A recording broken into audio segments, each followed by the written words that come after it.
Welcome, everyone, to History Room Live. History Room Live is something that we do to share the resources and collections of the Sagadahoc History and Genealogy Room at Patent Free Library, while everyone is continuing to social distance during COVID-19. Today we have guest speaker Jack Martin, and he will be presenting the second installment of his architectural history introduction. And I should mention that Jack is a reference assistant at Patent Free Library. He sometimes also assists in the history room, and he's a longtime history room volunteer. He is also the newest member of the Bath Historical Society. And so we are very proud to have him presenting today. And Jack, I will turn it over to you. All right. Well, I think I recognize just about everyone who's here. But for those of you who don't know me, with Jill's spiel, now you should. There's not much more to me than what she said. So I guess without further ado, let me start sharing my screen so we can just sort of get right into it. There we go. And we'll actually play it so it's full screen. All right, so today's sort of slightly vaguely named topic, I guess, is how to look at buildings in terms of identifying historic architectural styles on them. And this is a part 2 to a session I did back in July, which covered more in detail architectural history as sort of art history, and went more in depth on styles in terms of like what influenced the styles artistically, what specific elements are part of styles. And so this isn't really going to cover that. This is more going to be a bit about the theory of when you are looking at a building, what should you be looking for generally to try and determine a style? Sort of what are the steps, like you have a building, where are the first places to look? How should you go about looking? What sort of a way you can organize your thoughts to try and identify those elements? I wanted to do a bit more on specific elements, but as it turns out that I think that would not have fit in our time constraint. So unfortunately, there won't be quite as much of that today, but there's also a lot of good online resources about specific elements. So I'm hoping that with this, we'll be able to learn where we're looking for those elements so that when you see those resources, it's not just a list of words that's being thrown at you. It's, ah, yes, I know that when it says brackets, I should be looking around the roof line or around the windows, that sort of thing. So that's just the general gist of what how to look at buildings means. And then, so sort of the overview, I figured that I could sort of categorize this into basically 3 main questions, which would be where and what should you look at on a building to determine the architectural style, which is sort of what I just explained in much greater length and have now summarized rather succinctly. Good, I have this thing to go to. What other information and resources can be used to help with identification beyond just those physical features that we're seeing? Okay. And then sort of the question of, can a building have more than one style? So when you see buildings and it seems like, well, this bit looks Greek Revival, but this is looking Gothic Revival, can it be both, or why might there be sort of some of these confusing middle ground issues there? Starting with the question of how to look, this is sort of what I would consider my own basic framework. So maybe a better way to phrase it would be how I look at buildings, which I think might be helpful to explain to you at least one way by which you could look at buildings. And so I think one of the big things is to start big and to work in and sort of get smaller. Don't zero in on small details at first, just sort of take in the big picture, broad concept building in its essence. And then I usually start sort of from the top and I work my way down the building. There again, don't get hung up on those small details. And also keep in mind that architecture isn't always pure and that renovations aren't a new phenomenon. So in that sense, often styles as they're defined in books on the subject will sort of give you like, here's the pure, true example of this style and ideally everything that a building should have. And often buildings aren't going to have all of those things, and they might be borrowing pieces from other styles, or they might be you might have later things, sort of later additions that are put onto pre-existing buildings to try and update them at different points, because as I've said a few times before, renovations don't start with HGTV. People have always been trying to update their homes to show how fashionable and up on things they are. So that's just to keep in mind when you are looking at a building. There's always a good chance it won't be a pure textbook example of a style, and thereby it might take a little more work, and that's why there might be some gray areas and confusion on that. So when I say starting big, what I'm really talking about is the form of buildings. And the form is sort of the overall massing of the house. And I know I'm throwing a lot of architectural jargon at you here. Massing is basically the way that we talk about sort of how the big constituent pieces of the house fit together to give it its overall shape. And so when we're talking about form, our basic form that many people think of is like, you know, you have your basic rectangular or boxy house that has its more or less triangular roof that goes on it. And a lot of the earlier styles are simple variations on that form. But then as we get later and later and have more advanced construction techniques, forms become more complex. So the more complex the form of the house is, the more recent the style probably is.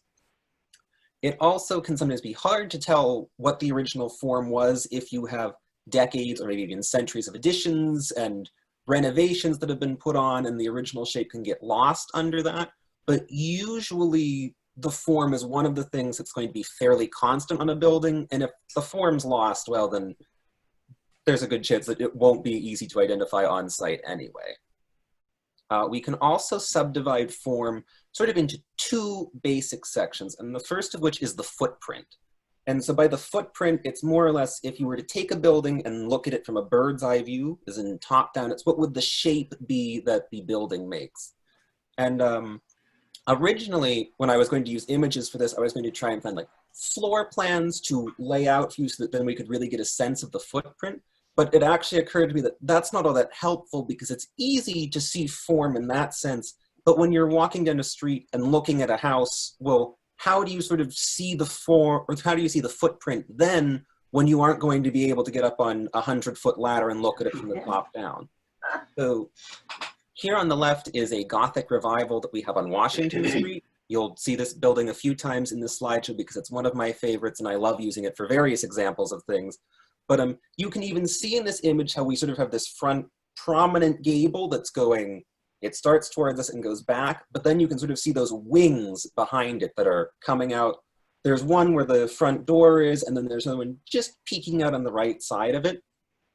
And that's because a lot of Gothic revivals end up being sort of cruciform shaped, because I covered that in the last presentation, and that's religious history. But anyway, that's sort of to look and see that, you know, when you start seeing these wings coming off, well, okay, it's no longer just a rectangle, it must be some other kind of shape. So even if you can't get the exact layout of the house just from looking at it, you can probably get a fairly good general idea of what it is, or at least how complex it is.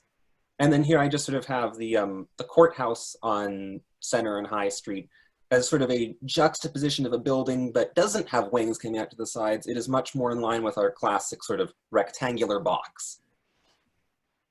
The footprint was the first part of form, and the second part of form is the elevation, where we have the courthouse appearing again.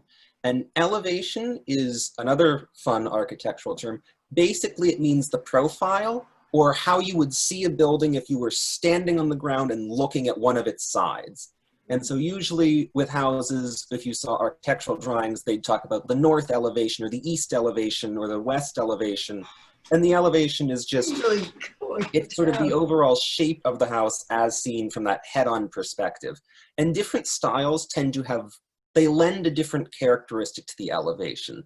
So if you sort of compare the courthouse here, which is a bit vertical, especially with that cupola on the top, and we have the columns that carry the eye up, the tall arched windows on the second floor, the overall sense of it is much more vertical than York Hall on the right, which is a bit more horizontal in its orientation. And so that's where you can look at elevation and get a sense. And of course, I shouldn't say of course, the City Hall is an Italianate, whereas York Hall is a colonial revival. And so those are different characteristics of the style, is sort of how that elevation plays out. Is it a really vertically oriented elevation or is it a horizontally focused elevation? That's basically it for form. It obviously gets a lot more complicated than that. You can get very in depth about like the massing and talking about towers and where they're going. But generally you can sort of break it down into those constituent pieces of the footprint and the elevation, and basing off of that, you can very quickly narrow down sort of often what time period you're in. If you're seeing round towers and that, well, you're definitely later than the colonial period. You're probably looking at Queen Anne's, maybe sticks, maybe shingles. All of those are later styles. So that's where form can be used to sort of narrow down your list faster than many other, than smaller details might be able to. After talking about the form, going back to that, which is sort of the biggest picture, I usually start at like the roof line as part of that, starting from the top and working down. And this is because the roof line, and here is our lovely patent-free library with its incredibly complicated, lovely, but complicated and asymmetrical roof line, which is quite distinct.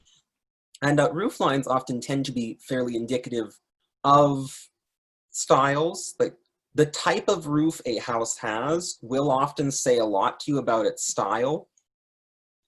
They also contribute significantly to the form, because whether you sort of have a gently sloping gable or a very steep gable changes whether that house has that horizontal or that vertical elevation look to its elevation. I'll also say there's relatively little variety in terms of roof types. There are only about 4 principal types that you really need to worry about, especially when you're in Bath talking about our historic buildings. And most or more complicated buildings are usually just sort of variations on those basic 4 types. And what those 4 types are we have gable roofs, hipped roofs, mansard roofs, and gambrel roofs. So the gable roof is sort of our what we typically think of. If you say roof, or you think of how like a child would draw a picture of a house and they'd put the triangle on top, that's your gable roof. And that's on an awful lot of styles. It's probably the most common roof type that you'll ever see, but there are still variations on that, which we'll get to in a second. Then there are the hipped roofs, which are roofs that go up on all 4 sides. Those are often seen in Bath on our Italianates, are very fond of hipped roofs with a shallow pitch to them. They're not steep roofs, they sort of gently rise up, as you can see there on that Washington Street one. Then we have mansard roofs, which are very distinctly associated with the Second Empire, though that can be a trap because the example here, which is the former children's home on High Street, the mansard roof was actually a later addition, which was quite popular in the 19th century in terms of, because it would give you that full attic floor. So when people were renovating their houses then, they might have thrown on the mansard roof if they were going to redo their roof. And then finally, we have the gambrel roof, which is pretty much, usually it's going to be indicative of a Dutch colonial or a shingle style house. It's pretty unique. Obviously, there are going to be those weird houses that have one, but for all intents and purposes, it's a fairly uncommon roof shape, but you do see a few of them. But seeing it will give you a much smaller list to work from than when you see a gable roof. So just, those are our 4 principal types. And then there's the caveat of, yes, sometimes people have replaced their roofs and changed the overall shape of the roof or the type of roof that they have, but that's relatively uncommon, and the roof that you see on a building is probably, the form of it or the type of it is going to be the original that was on the house. So when I said that we end up with differences between like our gables, especially, there's the pitch to the roof that needs to be considered, and that's where we have our more vertical, steep pitches, which you see on the Gothic Revival there on the right. I told you that come back times. We have a more, which can be seen on the Greek Revival there on the left. And this is sort of illustrated with gable roofs, but you can see this with hipped roofs too.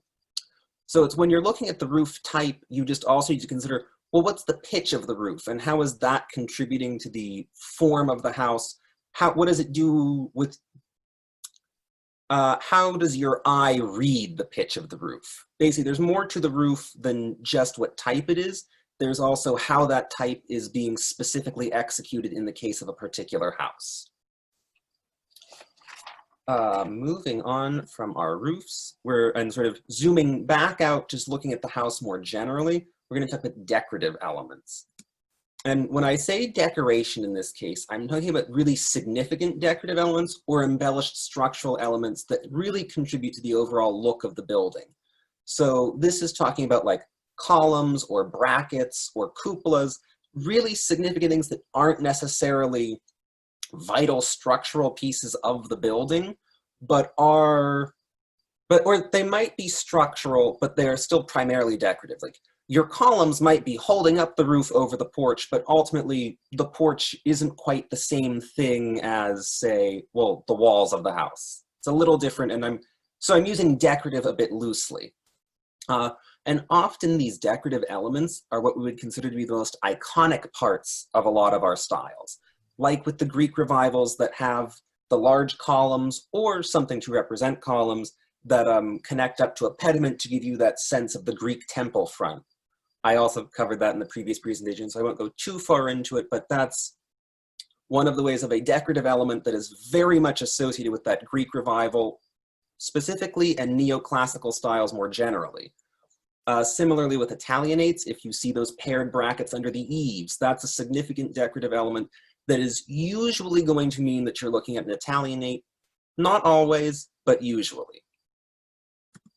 So if we go back to talking about our columns, columns show up in a lot of styles. So when you see a column on a house, it's not necessarily helpful in terms of being like, you can't just say, ah, yes, that's a Greek revival because there's a column. There are sort of some questions that you should ask about columns, which is how big are they, where are they, and what order are they? I also covered this in the previous presentation, but I'll go back over it. We have 3 basic orders of columns that sort of in order of their level of ornamentation. You have fairly plain Doric columns, then you have Ionic columns that have that scrollworky swirl, and then you have Corinthian columns that are extremely decorative and usually carved in sort of a plant-like or leafy motif. But when we're looking at these columns, we're pilasters, and pilasters are the sort of flat put into a wall, as you can sort of see peeking behind these columns in the image here, that represent columns when you can't have a full one. When we're looking at them, it's a matter of where are they, how many of them are there, are you only seeing them in the corners of the house, do you have something representing, do you either have a full Greek temple front or something that looks like a Greek temple front?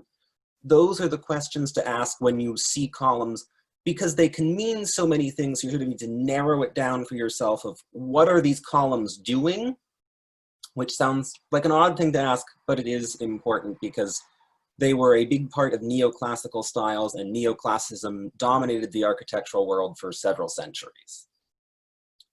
Beyond our columns, the next place that we should sort of look up along the roof lines for decoration. This is a really common place to have some decorative elements even on more restrained or less ornamental styles. And these might show up in the form of brackets, like you can see on the top image there. Those are friend brackets on an Italianate. Unfortunately, I couldn't get a good one of a Bath one. That house is in, I think, Buffalo, New York. But it illustrates the friend brackets up along the roof line. And then below that, we have our verge board. And that's indicative usually of Gothic revivals. And these are styles that they're actually 2 of maybe the more decorative styles, but it's along that roof line that you have these very distinct elements that can help you sort of start picking out or narrowing down what is the style of building you're looking at. You might also see an entablature, and an entablature is, I also talked about this in the previous presentation, but for those of you who weren't there for that, it's sort of the, it's like a belt that will often sit just under the eave, or it will sit like on top of columns, traditionally, but after that they ended up moving and we just used them decoratively. Basically, if you think of the top of a column of its capital, that's sort of what an entablature is going to look like, used just as a bit of a decorative flourish, though a fairly restrained one. And in general, talking about that restraint, when we're looking at details, it's important to ask how elaborate is this level of detailing? Is it ultimately fairly plain, like there's just a little bit there, which would be, I think, what entablature I would consider falling under. It is decorative, but on the plainer side of decorative. Or is it very ornate, like some of our, if I could talk, like some of our verge boards on Gothic revivals get to be very elaborate with how the all the curves and the trefoil shapes, and so it's a question to ask there, because that tells you something about the characteristics of the style. Because different styles tend to have different approaches to decoration, so that's why it's important. Greek revivals tend to be fairly austere, especially in comparison to Italianates and Gothic revivals, and certainly compared to something like a Queen Anne. So that general characteristic of, is this decoration really over the top, or is it just sort of very subtle, can key you in a little bit on what type of style, or at least what period you should be thinking about. For a few more, like, I guess they'd be your unique decorative elements, like a cupola. If you look up at the roof and see a cupola, you're probably looking at an Italianate. If you see quoins, those are also often indicative of an Italianate, but you might also just see quoins in masonry buildings because they are fundamentally a structural element that helps your masonry walls not collapse on themselves. So I put the etc. in here also to cover things like porches. And porches are especially relevant when we are talking about New England architecture, because for most of our earlier styles, we weren't big fans of putting porches on things. If you can believe it or not, a lot of people weren't spending leisure time outside in New England given our fairly short summers. Although, I guess after this summer, now we can think about, wouldn't it be great to have one of those great big porches? But not quite so in earlier centuries when that wasn't much of a thing. And so you see more porches on, say, a Southern Greek revival. We think of those massive porches on like the plantation houses. You don't see those on New England Greek revivals often. So if you see, even seeing that something like a porch can tell you that you're probably actually looking at a later style when they were mostly there for decorative purposes. People weren't using them all that much. It's just a minor little thing. I guess I shouldn't say it like that. It's one of the many composite pieces of a building to look at that you sort of have to piece together to sort of get at the puzzle of what is a style, of what style is this, because it's made up of 1,000 little things. It's not really, none of them are very much defined by one big thing. It's sort of pulling all of these pieces together and then trying to synthesize them into one satisfactory answer. So now that we've sort of moved beyond that, the decorative elements, I want to talk about windows indoors, or portals, to use a general term for both of them. But so windows indoors can both be sort of telling features, but they're also very commonly updated or replaced. So we shouldn't always trust windows indoors when we see them, because often people will put an elaborate new front door on their house that is not original, that is not part of the original style. It's a later addition. And so that's where we sort of need to be wary when we're assessing those parts. But windows in particular, you can sort of try to get a sense of what's the shape of the window. Are they arched? And how big are they? Do you have a Palladian window? Those are the general characteristics that even if the windows have been replaced, those parts are going to be fairly consistent. And so you can rely on that a little more than something like, say, how many panes are in the window. Because when I was talking earlier about how architectural handbooks will often describe to you a textbook example of this style, and they'll say that on this style of house, you should have 6 panes over 1 pane to be like a proper shingle style house. Well, if people have replaced their windows since they were originally put in, they might not have a 6 over 1 pane window still. They may have something different. And so trying to find that, it can be helpful, but that's getting into that's so likely to have been changed at some point that for the average house, I wouldn't recommend looking at that. I'd recommend looking for the more general shapes and forms, the numbers and locations of the windows, that sort of thing. The window crowns and decoration above them are also sort of significant because those are less likely to be changed, especially on a house that if you had a brick house and so your decorative elements are masonry, there's a good chance that that's going to be original and that people were less inclined to go chipping that off of their houses. So some of those things, which we'll get more into, the next section is actually to be on decoration in general, But those are parts that you can look at to try and see through the windows and doors what style is this house. So now to move on to windows specifically, which I guess I've already covered most of this. To our right, we have a lovely example of a Palladian window. But yes, so look at the general form of them, look at their shape, where are they placed, how many of them are there? Are their surrounds decorative, or are their surrounds restrained? Because that goes back to the same point of certain styles are more reserved, like the Greek Revival will have its squared off lintels, whereas the Federal styles will have their flared lintels. And looking at the windows there in that sense of how much have they been embellished can be a good indication of the style or the period of decoration that we're looking at. As for doors, I think really are one of the more dangerous ones in terms of there's a good chance that the original door is no longer on the house, but even where it's located can key you into the style of the house. Is the door centered or is it off to the side? Which way, the door can also help you figure out the orientation of the house, because usually the front door indicates the front elevation, and that's how we base off, is our gable a front gable or a side gable? We talk about like that in relation to the location of the front door. Also, how big is the door, and does it have fan lights or side lights? This door that's pictured here has both a fan light, which is the fan-shaped one that goes over the top of it, and side lights, which are the little windows that run by the sides of it.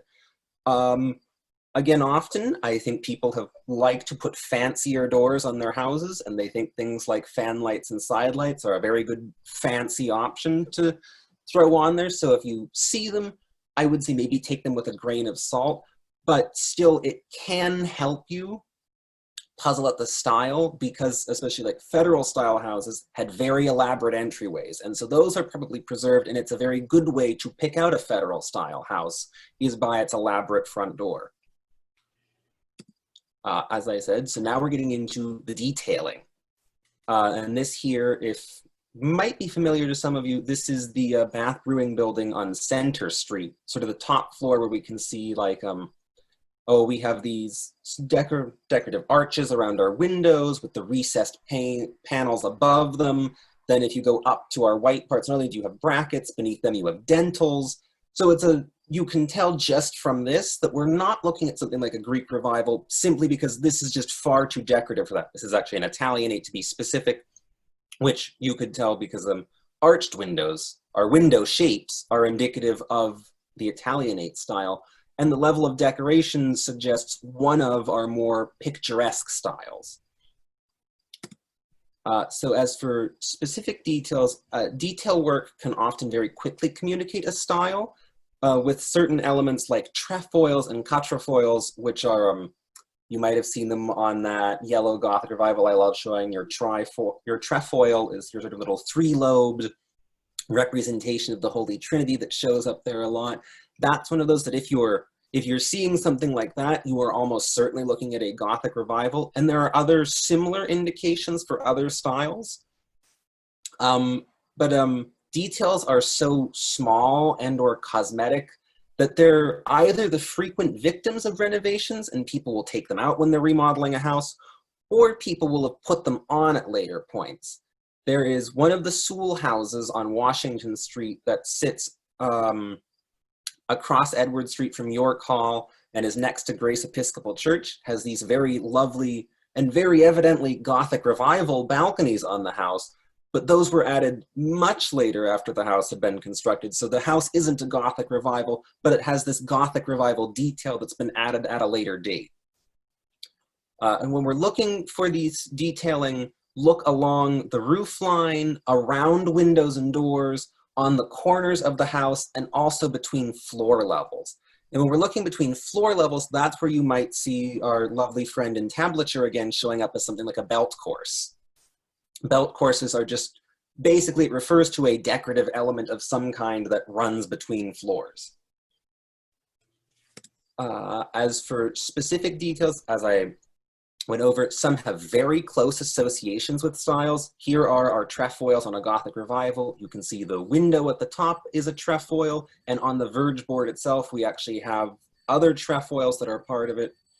These are very, very closely associated to the point that they're basically synonymous with Gothic revival structures, but nothing is 100%, because there are a few, there's always going to be an exception to rules that you come up with. Like, another thing that we associate with the Gothic revival is the lancet arched window, which is sort of that arched window that comes up to a little point. We very much associate that with Gothic revival architecture, Gothic inspired architecture, but there are actually a few houses in Bath that are Greek revivals where the architects sort of put these lancet-shaped windows up in the pediment itself. And so that's one of those where the house is not Gothic revival, but it does feature a Gothic revival element because the architect was pulling from another style that was popular at the same time. And when considering our details, the basic questions to ask are also, where are they located? Where is the ornamentation on this house being focused? Is it around our roof lines with things like very intricate verge board or highly decorative brackets? Or is it actually sometimes the surface of the house itself? Queen Anne's are an example where they will often be sided with many different types of shingles, and so the whole exterior of the house becomes sort of decorative in and of itself. That's just one of those, it's a matter of where we're looking to find these details, and because that's also indicative of time period that it's happening in. The reason that, like, Queen Anne's have all their very many different shingles is because mass production of shingles by the time the Queen Anne style came around was available, and thereby you could actually affordably shingle your house with some scalloped shingles and some square shingles and some shingles that made the wave that you really could not have done before mass production became available. And what might the detail represent, I would say, is another very key feature to consider on something like the Gothic revival. I talked about this in my previous presentation, but both Gothic revivals and Italianates came around during the Romantic movement, where there was an increased interest in the natural world and our relationship with it. And so on Gothic revivals, you see things like this verge board where you can see the shadow it casts is sort of an organic shape. That's where we're referencing the natural world because of what's going on in the art world at the time. Similarly, on some Italianate houses, actually on 945 Washington Street, I could not get a good detailed image of this, but around the little windows under the eave, it actually has basically the pattern of ivy running around them, which is so another reference to the natural world. And so that's where considering what artistically these details represent tells you what the person designing the house had in mind when they were trying to add them. And so if you can relate that to art history knowledge of, well, why would we have this natural imagery? What styles do we know draw on natural imagery? That can be helpful in narrowing down what the style is, or at least what period we're talking about. Is it the Romantic? Is it neoclassical? Those broad terms, because often, or I would say in general, what we do when we are identifying styles is sort of eliminate options. Rather than trying to prove that it is a Greek revival, it's easier to try and sort of explain to them why it can't be anything else. And so to recap, sort of going through all of these physical features, general rule, start big and work down, and start from the outside and work in. So start with that form, start with looking at the elevation and the footprint of the house, look at the roof line and look along the roof line and the edges of the building for those decorative elements, and then move into things like the windows and doors. So also, a building is a sum of its parts, and style is never just one feature. Again, I shouldn't say never in any context, so take this as effectively never. I'm sure there are a few houses you could find that you could determine their style based off of, say, their lovely Greek temple front and know that they're a Greek revival. But rule of thumb, you're going to have to find multiple things that corroborate what the style is, because a style isn't just one thing. And then here we go. For every rule, you can probably find at least 3 exceptions very easily. So That was also why I tried to avoid really getting into, with this presentation, the specifics of different styles, because there are so many exceptions and variations on the theme that I figured it would be easier to sort of go through the process of looking and finding features so that then you on your own could go consult with sources that would go more into details on like, okay, well now what do the features you've found indicate? Just because there are so many possibilities of what features could show up on different the same feature showing up in different styles, or the same style having radically different features because different architects were working on it. Then also identification takes practice and can be challenging. Even you can do an awful lot of it and it's still going to be hard because there are still going to be some houses that just stump you, and that's because some buildings are eclectic hodgepodges. With private family homes in the US or single family homes, we tend to be fairly lucky because we are not talking about like English country houses that have been standing for, oh, you know, the better part of a millennia, and thereby they had this wing that was added in the 16th century and another wing from the 18th, and all of those might be very pure examples of completely different styles. Usually our houses were executed in a single style, and they might have been remodeled, but very seldom do we, other than a few examples, do we have houses that were big enough to have entire additions put on in new styles. It's not out of the question though, it's just uncommon. And with institutional buildings, you also run into, there's a good chance that maybe a university's library was originally done in one style and then it was expanded on in another, or our own local library where the original is Richardsonian Romanesque, and then you can see the product of later additions throughout the decades that are in some ways imitating the Richardsonian Romanesque style, but in other ways are still products of their own time. So despite going over this, there's still more to talk about, or at least a little bit more.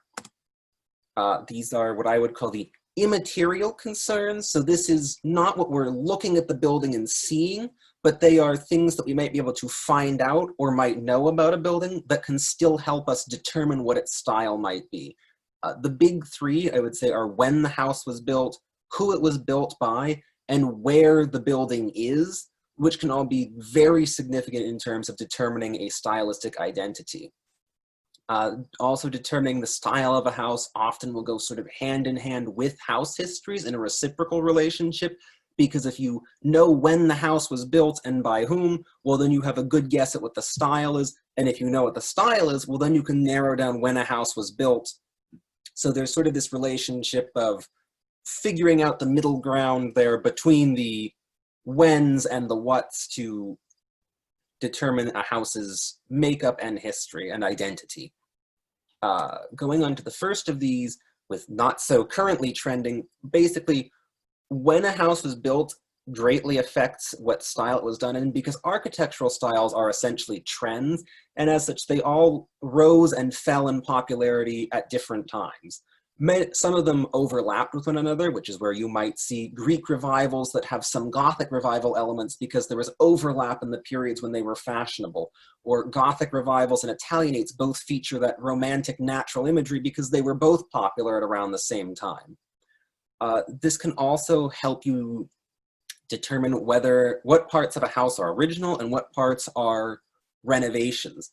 If you see Greek revival elements on a house, and then there are also a lot of Italianate elements, well, the Greek revival parts are probably original because that's the older style, and the Italianate elements are what came later because as somebody had their house and wanted to show off that they were still fashionable and on the cutting edge, they added those to the older structure. The other way around would be very strange to do. And so in trying to determine when a house was built, look at something like a house history on it, maps, tax records, all of which are available in our local history room. So if you are walking in Bath and you cannot figure out what style this house is, going to and consulting these resources to try and determine the age can be extremely helpful in determining that style. We are also lucky enough to have our SPI plaques in town that often have when a building was built right on them. So even when you're looking at it, you can see, okay, this building was built in 1840. What does that say about the stylistic period that 1840 was? And other towns and cities often have something similar, probably not quite as nicely well done as we have in Bath and Washington Street. We should all be very proud of the work SPI does on that because it's extremely helpful and can sort of give you access to that information right then and there. Another thing to consider is who built a house. If you know, and pictured here is John Calvin Stevens, our acclaimed Maine architect who is well known for working in like the shingle style. And architects in general, especially talking about architects of the past, were well versed in one or maybe a handful of styles that were sort of their signature styles. And many of them were, of course, capable of executing buildings and styles, but they found things that they liked and features that worked for them. And so, like John Calvin Stevens, very closely associated with shingle-style houses in Maine. He did do other styles, but, you know, if it's a John Calvin Stevens house and you know that, shingle style is not a bad first guess or style to take into consideration when you're trying to determine what this specific house might be. Individual architects often added their own distinct features or stamps, some of which can be fairly odd, like that Gothic revival lancet window in the pediments of the Greek revivals in Bath, I believe is a Francis Facet sort of signature stamp as far as Bath architecture goes. If you see that Gothic revival little lancet window up in the pediment, there's a very good chance it's a Francis Facet house. This is another one where if you wanted to find out who the architect was, you can probably check house histories and potentially biographies on the architects themselves. You might just come across the house that you're looking at. This might be one of the harder ways to go about tracking down a style. You are probably very seldom going to determine a style by the architect, but if you happen to know the architect, then it is an option. And then our final one is, of course, you know, everyone knows the first rule of real estate is location, location, location. Different style, and so this is location, I mean, in several senses of the word, actually. If we talk about broad geographic regions, well, in that sense, different styles achieved different levels of popularity in different areas. Greek revival in the Northeast was pretty much dying out by the 1840s and certainly by the 1850s. But in the American South, it persists well through the 1860s. And also because of the economic situation in different areas, well, then you have different styles are prevalent. The South has very few examples of later 19th century styles because of the economic downturn in the region during Reconstruction. They weren't building large houses, unlike the Northeast that still has some, and certainly unlike the Midwest, where as we get is full of Italianates because those cities were only just being built in the 1850s, 60s, 70s. So region in that sense can tell you a lot about what styles are you likely going to see.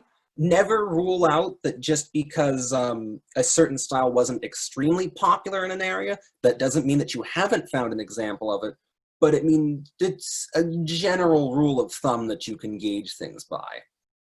Also consider sort of a smaller scale sense of location, of where in town is a house located. To a certain extent, you could look at it in connection with its neighboring houses. Well, what styles are those houses? How close is it to the center of town? And because naturally you sort of get rings of growth in your towns and cities. And of course, they're never perfect rings because houses will be torn down and new ones will have been built. But generally, the further out from the city center something is, the newer it's going to be. Also, in places like Bath, where we've had significant land reclamation efforts, where places that were formerly water were filled in, well, you know your house can't possibly be any older than where the land on it existed. So if it's built over land that was reclaimed or filled in, it can only be as old as that filling effort took place. And to find out sort of this sort of also consult with your local histories. If you have a local history, like we have Owen, who did a wonderful local history, that can tell you a lot about say when the street it sits on came to be, or when the land was filled in. You can also find these things through maps and tax records and deeds. Those are all sort of places that you can go to consult about the location or the history of the location of the house in question. And so then to recap the sort of the steps of identification that I've outlined here, I would say first, look at the form of the building, consider its profile and its footprint. How complex is the massing is probably the biggest question there to ask. Do we have complicated massing, which indicates a much later style like Queen Anne, or do we have something fairly simple, like is it a basic rectangle? Because then we're probably looking at an earlier style like the Greek Revival or the Federal. Then look at the roof. What kind of roof is it? Is it a gable roof? Is it a mansard roof? Is it a hipped roof? Is it a gambrel roof? What's the pitch of the roof? Then sort of scan the building for decoration. Would you characterize the building as being elaborately decorated, or is it fairly plain and austere? Are there columns? Where and how many of them are there? Do you see a Greek temple front? If you see a Greek temple front, it's probably Greek Revival. Look at the lintels and window crowns. And what's at the roof line? Is there verge board? Are there brackets? That's where you should be looking to sort of find these elements that might be there that you can then base your assessments on. So then look at the windows specifically. What shape are they? How many of them are there? Maybe look at how many panes there are. Like I said, that one's really iffy because windows are replaced so often and people didn't necessarily put in windows that matched the originals. And then also look at the door. Where is that on the house? Is it a fairly large door? Is it a double door? Does it have fan lights or side lights? Then find the detailing. How much of it is there? Where is the detailing on the house? And what might the detailing be representative of? What can that tell you about the period of when the house was built and what was important to people artistically at the time? And then I would describe those sort of immaterial concerns I brought up as the building's context. Where is it? How old is it? Who built it? Sort of what is this surrounding information about the building that goes beyond just its physical features? And that actually sort of brings us to the end of our presentation. I only took like 50 minutes for once. So I guess I can stop sharing my screen and we can go to our question and answer session.